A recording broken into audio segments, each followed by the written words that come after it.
I was a little bit sad because I didn't see anyone bringing gifts to the president. It means that everyone gave me gifts to my birthday today. But what is important is the following.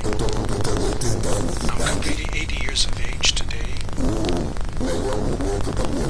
In the best moment of my life. I've never felt so much will to live, and that's why I say to everybody, I hope to live to 120 years. And there's only 40 years left only, because I'm completing 80.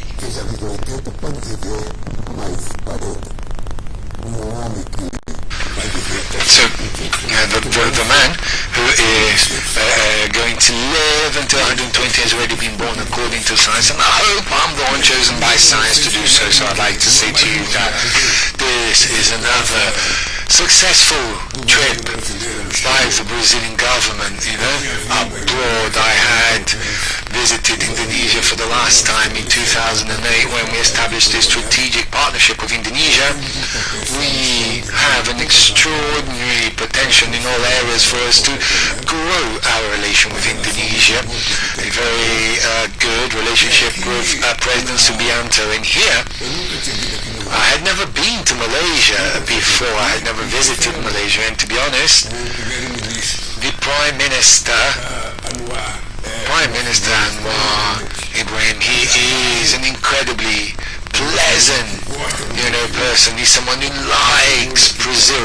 He's someone who really wants to have a strong relationship with the Brazilian people. We had meetings with business people in both countries, and also the Brazilian entrepreneurs who came to Brazil, and you deserve to be complimented, because I always think that the president of a country, he doesn't do business. He opens the doors so that the business people can do business, and it is the entrepreneurs who know how to do business. They're the ones that have specific interests. These are the people who actually have specific knowledge, and thus the role of the government is to do and ensure that all trips that I make, we take a delegation of entrepreneurs, and then we have the cooperation from the federations, confederations. But I want to publicly compliment our brother George Viana from Apex, who has really been doing extraordinary work, bringing together the business sectors in order to take this trip, and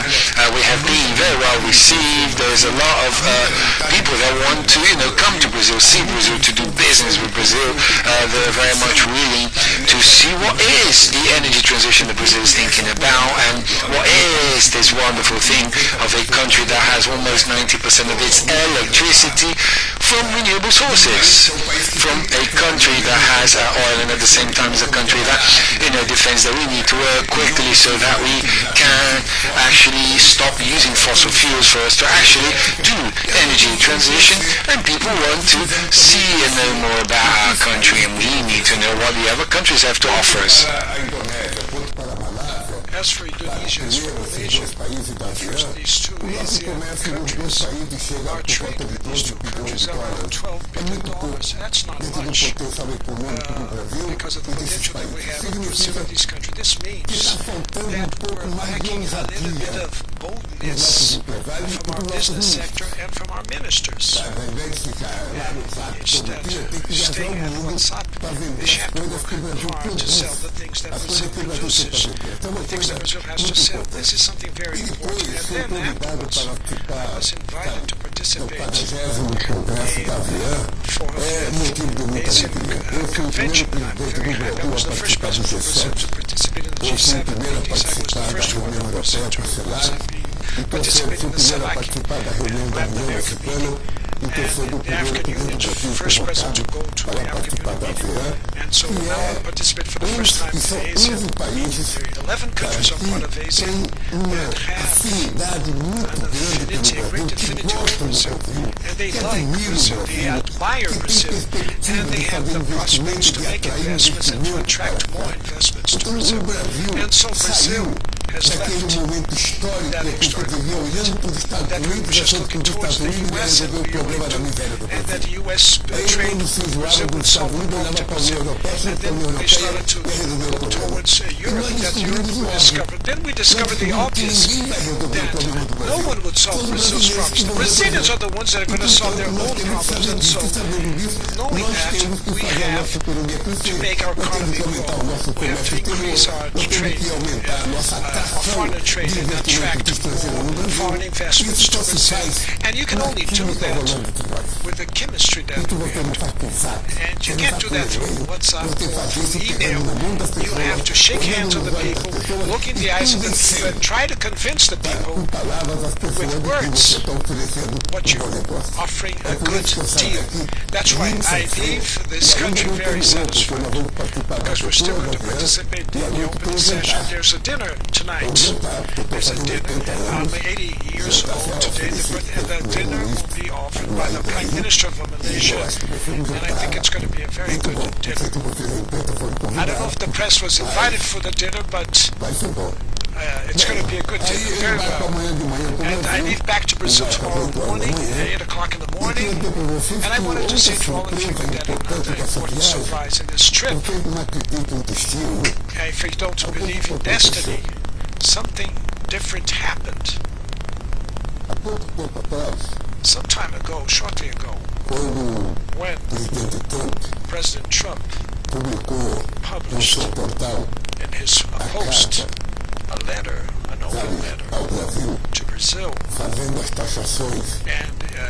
imposing the tariffs on Brazilian goods, a lot of people went into a crisis thinking that it was the end of the world, the end of history. And when we sit in government, I said we have to keep tranquility and calm, because the decisions that were made against Brazil are decisions that are baseless, because these decisions were made with wrong information about Brazil.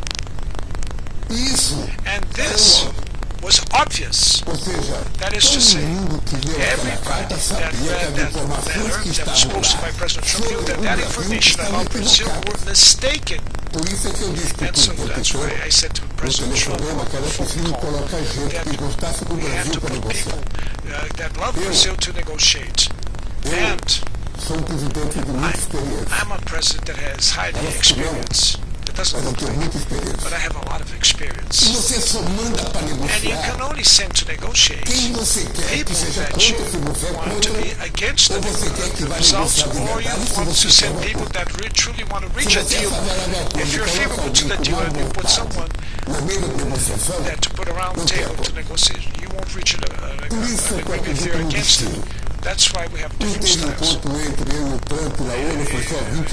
My meeting with Trump at the UN was 29 seconds. And then after half an hour phone call, we discussed the subject matters that were. And then I traveled 22,000 kilometers. And I traveled 20,000 and he traveled on a better plane than my plane. And we met finally in Malaysia. Look how things turn around in history. The destiny was already designed. It was in Malaysia that we would have our first meeting, so that I could look eye to eye and say to him, and he could look into my eyes, and we could come. And then yesterday, in our meeting with President Trump, a very good impression that soon we will not have any more issues between the U.S. and Brazil. And I wanted to say, and I said to President Trump yesterday, that the fact of us having ideological different positions is not an impediment that two heads of state can deal with the relationship between the states of the two countries with great high respect. I respect President Trump because he was elected by the people, President of the U.S., and he respects me because I was elected democratically as the President of Brazil. Once putting that on the table, everything becomes easier. Everything becomes easier. And I said to President Trump what I thought, and I wrote it, I handed it to him in writing so that people will not forget. Sometimes people forget. So I hand over to him a written agenda, what I wanted to say to him. I gave him personally a copy of what is on our agenda. That it would be very difficult to continue sanctions against justices of the Supreme Court because of the trial against Bolsonaro was convicted, former President Bolsonaro. I also said that it was based on this information that he got. Brazil and the U.S. The U.S. had a trade deficit with Brazil. We proved to President Trump that there's $410 billion of surplus for the U.S. And last year, the U.S. in our trade with Brazil had a surplus of $22 billion. And we're not complaining about our deficit with the U.S.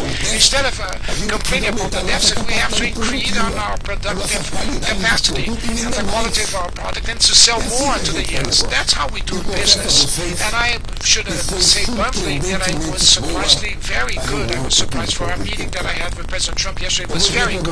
And I'd like to say to all of you, Mauro, Foreign Affairs Minister, that is a negotiator, Inacio, and the Finance Minister, Haddad, they will be part of the negotiation table.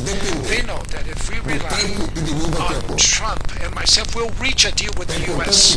It's very important that you sit around the negotiating table. If someone says no for the things that we have written and delivered to President Trump, it's not from his side and neither from my side that we're vetoing.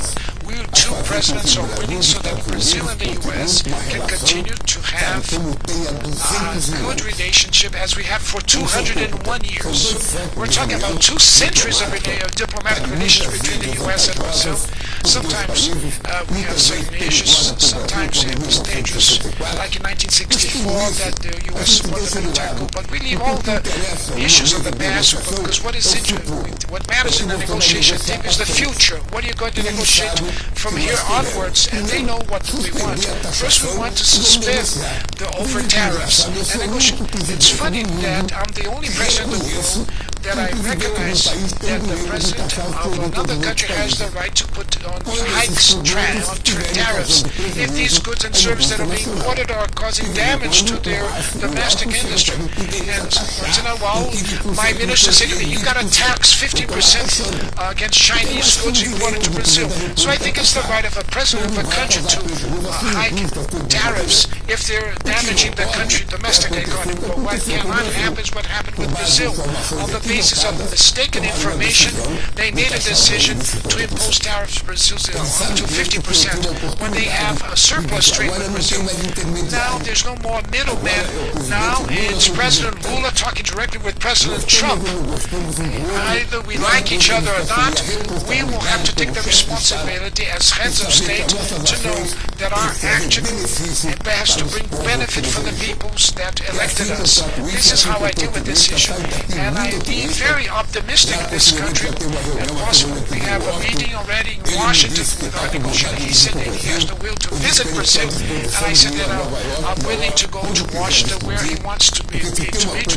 Because if there's one thing that I learned in life was negotiation, to bargain. And it wasn't during my presidential term. It was much before when I was in the bargaining table. And I survived in the bargaining table. And I know to make concessions and when not to make concessions. And so if the meeting should be fair, we start from the scratch. We start from the scratch. And where do we want to reach? Where do we want to go? And if there's this willingness of President Trump, as he said, he has this willingness, that he has all the willingness to reach a good deal with Brazil. And then I said to him, Brazil has highly interest to also make a good deal with the U.S. We will have no problem for any sector of the economy in Brazil.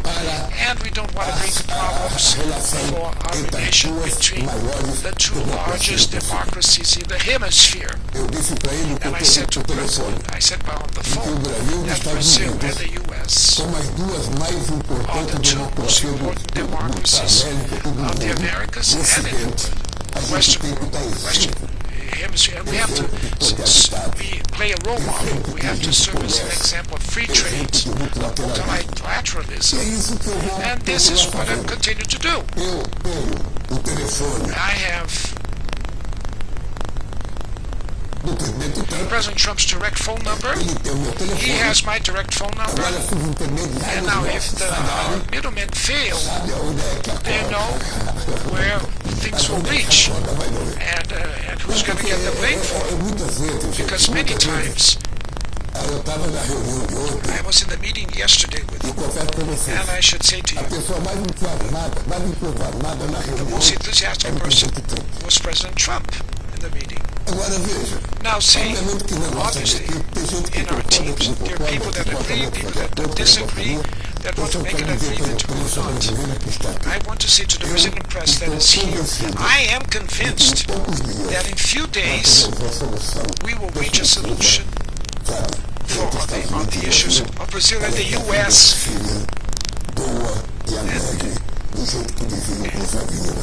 And we'll do that in a joyful way, as the Brazilian composer said. That's how I go back to Brazil, very much satisfied. And I'm sure that everything is going to work out very well for the Brazilian people.